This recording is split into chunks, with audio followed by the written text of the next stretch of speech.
ಒಬ್ಬ ವ್ಯಕ್ತಿ ಬಡತನದ ಕಷ್ಟಗಳಿಂದ ಬಳಲುತ್ತಿದ್ದ. ಒಬ್ಬ ಮಹಾತ್ಮರ ಬಳಿ ಹೋಗಿ ಕೇಳುತ್ತಾನೆ, ಈ ಜಗತ್ತಿನಲ್ಲಿ ಎಷ್ಟೋ ಯಶಸ್ವಿ ವ್ಯಕ್ತಿಗಳಿದ್ದಾರೆ ಮತ್ತು ಕೋಟಿಗಳಲ್ಲಿ ಸಂಪಾದನೆ ಮಾಡುತ್ತಿದ್ದಾರೆ. ಈ ಜಗತ್ತಿನಲ್ಲಿ ಎಷ್ಟೋ ಜನರು ಬಡವರಿದ್ದಾರೆ, ಬಡವರಾಗಿಯೇ ಉಳಿಯುತ್ತಿದ್ದಾರೆ ಮತ್ತು ಬಡವರಾಗಿಯೇ ಬದುಕುತ್ತಿದ್ದಾರೆ. ಈ ಯಶಸ್ವಿ ಜನಗಳಲ್ಲಿ ಅಂಥ ಗುಣಗಳು ಏನಿವೆ? ಅದು ಯಾಕೆ ಬಡವರಿಗೆ ಸಾಧ್ಯವಾಗುತ್ತಿಲ್ಲ?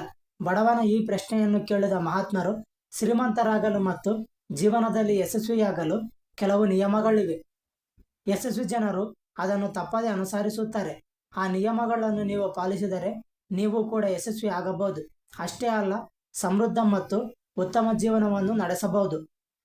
ಮೊದಲನೇ ನಿಯಮ, ಒಳ್ಳೆಯ ಕಲ್ಪನಾ ಶಕ್ತಿ ಮತ್ತು ದೂರದರ್ಶಿತ್ವವನ್ನು ರೂಢಿಸಿಕೊಳ್ಳಿ. ದೇವರು ಮನುಷ್ಯರಿಗೆ ಅದ್ಭುತ ಕಲ್ಪನಾ ಶಕ್ತಿಯನ್ನು ಕೊಟ್ಟಿದ್ದಾನೆ.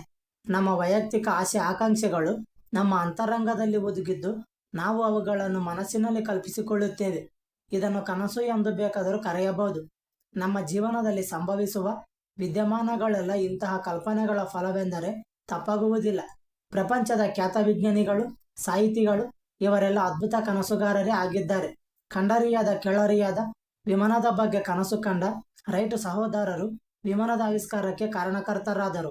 ಈ ಎಲ್ಲ ಕನಸುಗಾರರು ಆಶಾವಾದಿಗಳು, ಸಕಾರಾತ್ಮಕವಾಗಿ ಆಲೋಚಿಸುವವರೇ ಆಗಿದ್ದಾರೆ.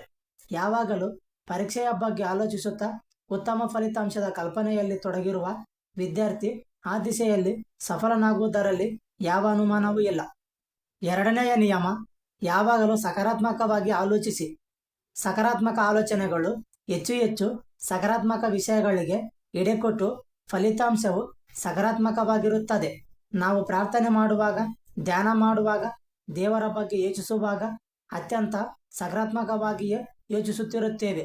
ಜೀವನದಲ್ಲಿ ಅನೇಕ ಕಷ್ಟ ಕಾರ್ಪಣ್ಯಗಳನ್ನು ಎದುರಿಸಬೇಕಾಗಿ ಬರುತ್ತದೆ. ಇಂತಹ ಎಲ್ಲ ಸಮಯದಲ್ಲೂ ಅವುಗಳನ್ನು ಎದುರಿಸಲು ನಾವು ಸಕಾರಾತ್ಮಕವಾಗಿ ಯೋಚಿಸಲೇಬೇಕು. ನಕಾರಾತ್ಮಕ ಯೋಚನೆ ನಮ್ಮನ್ನು ದುರ್ಬಲರನ್ನಾಗಿ ಮಾಡಿಬಿಡುತ್ತದೆ. ಜೀವನದುದ್ದಕ್ಕೂ ನಾವು ಕಲಿಯುತ್ತಲೇ ಹೋಗುತ್ತೇವೆ. ಎಲ್ಲ ಪರಿಸ್ಥಿತಿಯಲ್ಲಿಯೂ ಒಳ್ಳೆಯದು ಕೆಟ್ಟದ್ದು ಎರಡೂ ಇರುತ್ತದೆ. ನಾವು ಕೆಟ್ಟದ್ದನ್ನು ಸ್ಮರಿಸಿಕೊಂಡು ಗೋಳಾಡುವುದನ್ನು ಬಿಟ್ಟು ಒಳ್ಳೆಯದರ ಬೆನ್ನಟ್ಟಬೇಕು. ಮಹಾತ್ಮರು ಸಂಕಟದಲ್ಲೂ ಸಂತೋಷವಿದೆ ಎಂದು ತೋರಿಸಿಕೊಟ್ಟಿದ್ದಾರೆ. ಸಂಕಟದಲ್ಲೂ ಚೈತನ್ಯವಿದೆ, ಸಂತೋಷದಲ್ಲೂ ಚೈತನ್ಯವಿದೆ. ಆದರೆ ಸಂತೋಷದಲ್ಲಿರುವ ಚೈತನ್ಯವನ್ನು ನಾವು ಗುರುತಿಸುತ್ತೇವೆ, ಆದರೆ ಸಂಕಟದಲ್ಲಿರುವ ಚೈತನ್ಯವನ್ನು ನಾವು ಗುರುತಿಸಬೇಕು. ಎಂತಹ ಪರಿಸ್ಥಿತಿಯಲ್ಲೂ ಧೃತಿಗೆಡದೆ ಹರ್ಷದಿಂದಿರುವ ಪ್ರವೃತ್ತಿಯನ್ನು ರೂಢಿಸಿಕೊಳ್ಳಬೇಕು. ಮೂರನೆಯ ನಿಯಮ, ದೃಢ ನಿರ್ಧಾರದೊಡನೆ ಕಾರ್ಯನಿರ್ವಹಿಸಿ. ಯಾವುದಾದರೂ ಕಾರ್ಯಸಿದ್ಧಿಯಾಗಲು ನಾವು ಬಹಳ ಶ್ರಮಪಡುತ್ತೇವೆ. ಇಲ್ಲಿ ನಾವು ಅರ್ಥ ಮಾಡಿಕೊಳ್ಳಬೇಕಾದ ವಿಷಯವೆಂದರೆ, ನಾವು ಕಠಿಣ ಪರಿಶ್ರಮದಲ್ಲಿ ತೊಡಗಿದಾಗ ನಮ್ಮ ದೈಹಿಕ ಶಕ್ತಿ, ಮನೋಬಲ, ಬುದ್ಧಿಶಕ್ತಿ ಹೆಚ್ಚುತ್ತದೆ ಎಂಬುದೇ ಆಗಿದೆ. ಇಲ್ಲಿ ಮುಖ್ಯವಾದ ವಿಷಯವೆಂದರೆ, ನಾವು ಇಟ್ಟಿರುವ ಗುರಿ ನ್ಯಾಯಸಮ್ಮತವಾಗಿರಬೇಕು, ತಮ್ಮ ಆಶಯ ಒಳ್ಳೆಯದಾಗಿರಬೇಕು, ಅನುಸರಿಸುವ ದಾರಿ ಪ್ರಾಮಾಣಿಕವಾಗಿರಬೇಕು. ಹಾಗಿದ್ದಲ್ಲಿ ನಾವು ಗುರಿ ಮುಟ್ಟುವುದರಲ್ಲಿ ಯಾವ ಸಂದೇಹವೂ ಇಲ್ಲ. ಕರ್ಮ ಸಿದ್ಧಾಂತ ಎಲ್ಲರಿಗೂ ಎಲ್ಲ ಸಮಯದಲ್ಲೂ ಅನ್ವಯಿಸುತ್ತದೆ. ಕೆಲ ಸಮಯ ನಮ್ಮ ಕಠಿಣ ಪರಿಶ್ರಮ ಫಲ ನೀಡದೇ ಇರಬಹುದು. ಅಂತಹ ಸಮಯದಲ್ಲಿ ನಾವು ನಮ್ಮ ಅದೃಷ್ಟವನ್ನು ತೆವಳುತ್ತೇವೆ ಅಥವಾ ಇನ್ನು ಯಾರನ್ನು ಅದಕ್ಕೆ ಕಾರಣವೆಂದು ತೆವಳುತ್ತೇವೆ. ಅಂತಹ ಸಮಯದಲ್ಲಿ ನಾವು ಕರ್ಮ ಸಿದ್ಧಾಂತವನ್ನು ನೆನೆಸಿಕೊಳ್ಳುವುದಿಲ್ಲ. ಒಂದು ಗುರಿ ಸಾಧಿಸಲು ನಾವು ಮಾಡುವ ಯತ್ನಗಳನ್ನು ಹೊಲದಲ್ಲಿ ಬೀಜ ಬಿತ್ತನೆ ಮಾಡುವುದಕ್ಕೆ ಹೋಲಿಸಬಹುದು. ಬಿತ್ತಿದ ಬೀಜಗಳೆಲ್ಲ ಒಂದೇ ರೀತಿ ಬೆಳೆ ಕೊಡುತ್ತವೆ ಎಂದು ಹೇಳಲು ಬರುವುದಿಲ್ಲ. ನಿಯಮ 4, ಸ್ವಾಭಿಮಾನವನ್ನು ಉಳಿಸಿಕೊಳ್ಳಿ. ಸ್ವಾಭಿಮಾನ ನಿಮ್ಮ ಮನೋಬಲವನ್ನು ಹೆಚ್ಚಿಸುತ್ತದೆ, ಸ್ಫೂರ್ತಿ ನೀಡುತ್ತದೆ. ನಮ್ಮ ಬಗ್ಗೆ ನಮಗೆ ಸಹ ಅಭಿಮಾನವಿರಬೇಕು. ಯಾವ ಕಾರಣಕ್ಕೂ ನಿಮ್ಮ ಬಗ್ಗೆ ನಿಮಗೆ ಕೀಳರಿಮೆ ಉಂಟಾಗಬಾರದು. ನಮ್ಮಲ್ಲಿರುವ ಕುಂದುಕೊರತೆಗಳು ನಮಗೆ ಚೆನ್ನಾಗಿ ತಿಳಿದಿದೆ. ಅದೇ ರೀತಿ ನಮ್ಮ ವಿಶೇಷತೆಯ ಬಗ್ಗೆ ಸಹ ನಮಗೆ ಗೊತ್ತಿರಬೇಕು. ನಮಗೆ ಬೇರೆಯವರ ಬಗ್ಗೆ ಅನುಕಂಪವಿರಬೇಕು. ಕಷ್ಟದಲ್ಲಿರುವವರಿಗೆ ಸಹಾಯ ಮಾಡಬೇಕು ಎನ್ನುವ ಬುದ್ಧಿ ಇರಬೇಕು. ಇವೆಲ್ಲದರ ಜೊತೆಗೆ ನಿಮ್ಮ ಬಗ್ಗೆ ಸಹ ನಿಮಗೆ ಗೌರವ ಇರಬೇಕು. ಆಗ ಇತರರು ಸಹ ನಿಮ್ಮನ್ನು ಗೌರವಿಸುತ್ತಾರೆ. ಈ ಮೊದಲೇ ಹೇಳಿರುವಂತೆ ಸ್ವಾಭಿಮಾನ ನಮ್ಮ ಮನೋಬಲವನ್ನು ಹೆಚ್ಚಿಸುತ್ತದೆ. ಮನೋಬಲದಿಂದ ಹುಮ್ಮಸ್ಸು, ಹುಮ್ಮಸ್ಸಿನಿಂದ ಕಠಿಣ ಪರಿಶ್ರಮ ಮಾಡುತ್ತೇವೆ. ಆಗ ಯಶಸ್ಸು ಖಂಡಿತ. ಸ್ವಾಭಿಮಾನ ನೀವು ಮುಂದೆ ಬರುವುದಕ್ಕೆ ಬಹಳ ಹೆಚ್ಚಿನ ಸಹಾಯ ಮಾಡುತ್ತದೆ. ನಮ್ಮ ಬಗ್ಗೆ ನಮಗೆ ಅಭಿಮಾನವಿದ್ದಲ್ಲಿ ಇತರರ ತೆಗಳಿಕೆ, ಈ ಹೇಳಿಕೆಗೆ ನಮ್ಮ ಮನಸ್ಸು ಕುಗ್ಗುವುದಿಲ್ಲ. ನಮ್ಮ ಕ್ರಿಯೆಗಳಲ್ಲಿ ನಮ್ಮ ಮನೋಬಲದ ಆಧೀನದಲ್ಲಿರುತ್ತವೆ. ಬೇರೆಯವರ ಸ್ವಭಾವದಿಂದಲ್ಲ. ನಿಯಮ 5.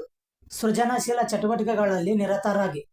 ಒಂದು ರೀತಿಯಲ್ಲಿ ನೋಡಿದರೆ ನಾವೆಲ್ಲ ಸೃಷ್ಟಿಕರ್ತರೆ. ಹೊಸ ಹೊಸ ಆವಿಷ್ಕಾರಗಳನ್ನು ಮಾಡುತ್ತೇವೆ. ಬಾಳಿನ ಸುಖ ಸಂತೋಷಗಳಿಗೆ ಹಲವು ರೀತಿಯ ಸಾಧನಗಳನ್ನು, ಪರಿಕರಗಳನ್ನು ಸೃಷ್ಟಿಸಿದ್ದೇವೆ. ಆಹಾರ ಪದಾರ್ಥಗಳು, ವಾಹನ ಸೌಲಭ್ಯಗಳು, ದೂರ ಸಂಪರ್ಕ ವ್ಯವಸ್ಥೆ ಇವೆಲ್ಲ ನಮ್ಮ ಕೊಡುಗೆಯೇ ಆಗಿದೆ.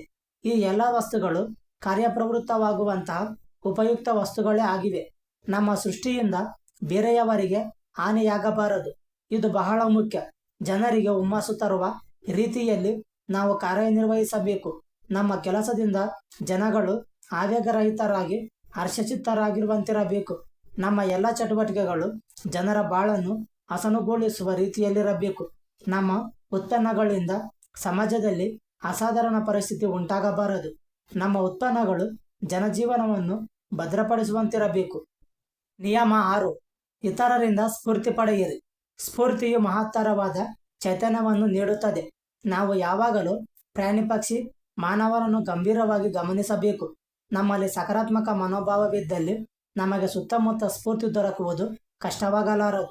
ಜಗತ್ತಿನ ಯಶಸ್ವಿ ಉದ್ಯಮಿಗಳು, ಕ್ರೀಡಾ ರಂಗದ ದಿಗ್ಗಜಗಳು, ಸಿನಿಮಾ ರಂಗದ ಜಗತ್ಪ್ರಸಿದ್ಧ ನಟರು, ದೇಶದ ಖ್ಯಾತ ವಿಜ್ಞಾನಿಗಳು, ಇನ್ನು ಅನೇಕ ಕ್ಷೇತ್ರಗಳಲ್ಲಿ ಸ್ವಾರ್ಥರಹಿತ ಸೇವೆ ಮಾಡಿದವರು, ಇಂಥವರು ಅನೇಕ ಮಂದಿ ಇದ್ದಾರೆ. ಇವರೆಲ್ಲ ನಮಗೆ ಸ್ಫೂರ್ತಿಯ ಸೆಲೆಯಿದ್ದಂತೆ. ಸ್ಫೂರ್ತಿ ಎಂಬುದು ಮನಸ್ಸಿನ ಒಂದು ಸ್ಥಿತಿ.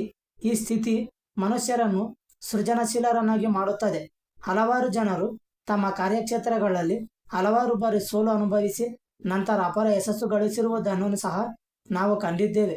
ನಮಗೆ ಯಶಸ್ಸು ದೊರಕದಿದ್ದಾಗ ಇಂಥವರ ಸ್ಫೂರ್ತಿ ತಮಗೆ ಮರಳಿ ಯತ್ನ ಮಾಡಲು ಅವಕಾಶ ನೀಡುತ್ತದೆ. ಅಪಯಶಸ್ಸು ಯಶಸ್ಸಿನ ಹಾದಿಯಲ್ಲಿ ಕೆಲವೊಮ್ಮೆ ಬರುವುದರಲ್ಲಿ ತಪ್ಪೇನಿಲ್ಲ. ತಮ್ಮ ತಮ್ಮ ಕ್ಷೇತ್ರಗಳಲ್ಲಿ ಅಪಾರ ಯಶಸ್ಸು ಗಳಿಸಿ ಕೀರ್ತಿವಂತರಾಗಿರುವವರನ್ನು ನಾವು ಕಂಡಿದ್ದೇವೆ. ಇಂಥವರ ಸ್ಫೂರ್ತಿ ನಮಗೆ ಅತ್ಯಂತ ಪ್ರಿಯವಾಗಿರುತ್ತದೆ. ನಿಯಮ 7. ನಿಮ್ಮ ಮಹತ್ವದ ಬಗ್ಗೆ ನಿಮಗೆ ಅರಿವಿರಬೇಕು. ಈ ಜಗತ್ತಿನಲ್ಲಿ ನಾನೊಬ್ಬ ವಿಶಿಷ್ಟ ವ್ಯಕ್ತಿ. ನನ್ನ ತರಹ ಬೇರೆ ಯಾರೂ ಇಲ್ಲ. ನನಗೆ ಭಗವಂತನ ಅನುಗ್ರಹವಿದೆ. ನನ್ನ ಬಾಳಿನಲ್ಲಿ ಸಂಭ್ರಮವಿದೆ. ನನಗೆ ಆಲೋಚನೆ ಮಾಡುವ ಶಕ್ತಿ ಇದೆ. ತಾರತಮ್ಯದ ವಿವೇಕವಿದೆ. ಜಗತ್ತಿನಲ್ಲಿ ಬದಲಾವಣೆ ತರುವವರಲ್ಲಿ ನಾನು ಒಬ್ಬನಾಗಬಲ್ಲೆ. ನನ್ನ ಆತ್ಮದಲ್ಲಿ ಚೈತನ್ಯ ತುಂಬಿ ತುಳುಕುತ್ತಿದೆ. ನನಗೆ ಹುಮ್ಮಸ್ಸಿದೆ. ನನಗೆ ಲೆಕ್ಕವಿಲ್ಲದಷ್ಟು ಆಲೋಚನೆಗಳನ್ನು ಮಾಡುವ ಶಕ್ತಿ ಇದೆ. ಈ ಆಲೋಚನಾ ಶಕ್ತಿಯಿಂದ ಜಗತ್ತಿನಲ್ಲಿ ಬದಲಾವಣೆಯನ್ನು ಸಹ ತರಬಹುದು.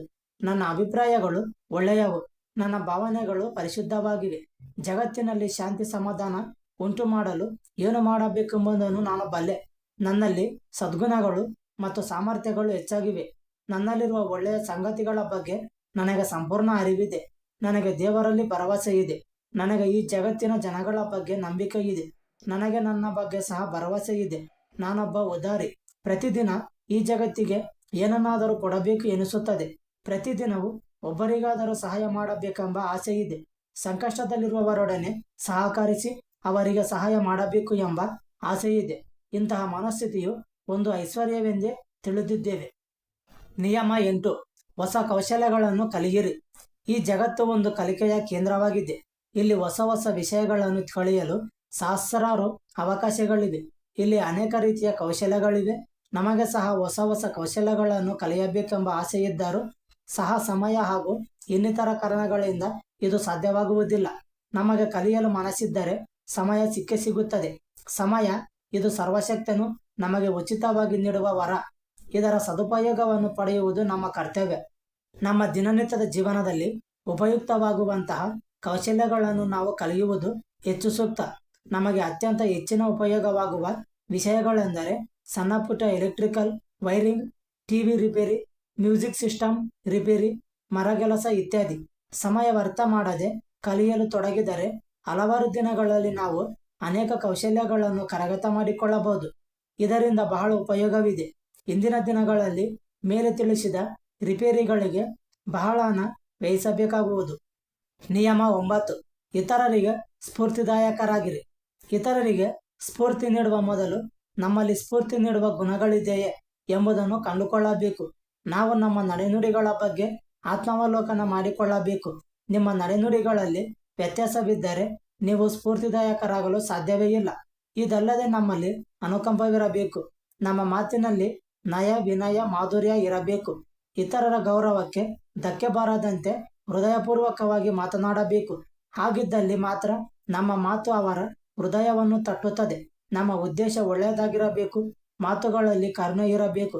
ಇತರರಿಗೆ ಸ್ಫೂರ್ತಿ ನೀಡಬೇಕಾದರೆ ನಮ್ಮ ಮನೋಬಲ ದೃಢವಾಗಿರಬೇಕು. ಇತರರನ್ನು ಒಪ್ಪಿಸುವ ರೀತಿಯಲ್ಲಿ ಮಾತನಾಡಬೇಕೇ ಹೊರತು ಆಜ್ಞೆ ಮಾಡುವ ರೀತಿಯಲ್ಲ. ಎಲ್ಲದಕ್ಕಿಂತ ಮುಖ್ಯವಾಗಿ ಇತರರ ಸಫಲತೆ ನಿಮಗೆ ತೃಪ್ತಿ ತರಬೇಕು. ನಮಗೆ ಆಸೆಯ ಸ್ವಾರ್ಥಪರತೆ ಇದ್ದಲ್ಲಿ ನಾವು ಸ್ಫೂರ್ತಿದಾಯಕರಾಗಲು ಸಾಧ್ಯವಿಲ್ಲ. ಪ್ರಪಂಚದ ಎಲ್ಲ ಜನರಿಗೂ ಒಳ್ಳೆಯದಾಗಬೇಕು ಎಂಬ ಬಯಕೆ ನಮ್ಮಲ್ಲಿರಬೇಕು. ನಮ್ಮ ಜೀವನದಲ್ಲಿ ರೀತಿ ನೀತಿಗಳು, ನಮ್ಮ ಸ್ವಭಾವ, ನಡೆನುಡಿಗಳೇ ಜನರನ್ನು ಸ್ಫೂರ್ತಿಗೊಳಿಸುವಂತಿರಬೇಕು. ನಾವು ವಿಶಾಲವಾದ ಹೃದಯದವರಾಗಿದ್ದು ದೂರದರ್ಶಿತ್ವ ಹೊಂದಿರಬೇಕು. ಒಳ್ಳೆಯ ಗುರಿಯನ್ನಿಡುವ ಮನಸ್ಸಿದ್ದು ಅದನ್ನು ಸಾಧಿಸುವ ಛಲ ಇರಬೇಕು. ನಿಯಮ 10. ಹೊಸ ಭಾಷೆಯೊಂದನ್ನು ಕಲಿಯಿರಿ. ಭಾಷೆ ಜನರನ್ನು ಹತ್ತಿರಕ್ಕೆ ತರುತ್ತಿದೆ. ನಾವು ವಾಸ ಮಾಡುವ ಜಾಗದ ಭಾಷೆ ನಮಗೆ ತಿಳಿಯದಿದ್ದರೆ ನಾವು ಪ್ರತ್ಯೇಕಗೊಳಿಸಲ್ಪಡುತ್ತೇವೆ. ನಮ್ಮ ಬಳಿ ಯಾರೂ ಬರುವುದಿಲ್ಲ. ನಾವು ಎಲ್ಲಿ ವಾಸ ಮಾಡುತ್ತೇವೋ ಅಲ್ಲಿನ ಭಾಷೆ ಕಲಿಯುವುದು ಅತಿ ಮುಖ್ಯ.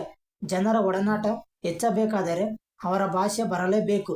ಒಂದು ಭಾಷೆ ಕಲಿಯುವುದರಿಂದ ಆ ಭಾಷೆಯ ಜನರ ಸಂಸ್ಕೃತಿ, ನಾಗರಿಕತೆ, ಜೀವನ ಶೈಲಿ ಮುಂತಾದವುಗಳನ್ನು ಅರಿಯಬಹುದು. ನಾವು ವಾಸಿಸುವ ಜಾಗದಲ್ಲಿ ಅಲ್ಲಿನ ಭಾಷೆ ಕಲಿತರೆ ಅಲ್ಲಿನ ಜನಕ್ಕೆ ಸಂತೋಷವೂ ಆಗುತ್ತದೆ. ನಮ್ಮ ವಿಚಾರಗಳನ್ನು ನಿಖರವಾಗಿ ಅವರಿಗೆ ತಲುಪಿಸಲು ಸಾಧ್ಯವಾಗುತ್ತದೆ. ಒಳ್ಳೆಯ ಸಂವಹನ ಪರಸ್ಪರರನ್ನು ಅರ್ಥ ಮಾಡಿಕೊಳ್ಳಲು ಬಹಳ ಮುಖ್ಯ. ಸ್ಥಳೀಯ ಭಾಷೆ ಗೊತ್ತಿಲ್ಲದಿದ್ದರೆ ಹಲವು ಬಾರಿ ನಾವು ಮೋಸಕ್ಕೆ ಒಳಗಾಗುವ ಸಾಧ್ಯತೆ ಸಹ ಇದೆ. ನಮ್ಮ ಜ್ಞಾನಾರ್ಜನೆಗೆ ಭಾಷಾ ಪ್ರಭುತ್ವ ಬಹಳ ಮುಖ್ಯ. ಸ್ನೇಹಿತರೆ, ಈ ವಿಡಿಯೋ ಇಷ್ಟವಾದರೆ ಲೈಕ್ ಮಾಡಿ, ಶೇರ್ ಮಾಡಿ, ಸಬ್ಸ್ಕ್ರೈಬ್ ಮಾಡಿ ಮತ್ತು ಪಕ್ಕದಲ್ಲಿರುವ ಬೆಲ್ ಬಟನ್ ಕ್ಲಿಕ್ ಮಾಡಿ. ಧನ್ಯವಾದಗಳು. ಭಾರತ್ ಮಾತಾ ಕಿ ಜೈ. ವಂದೇ ಮಾತರಂ.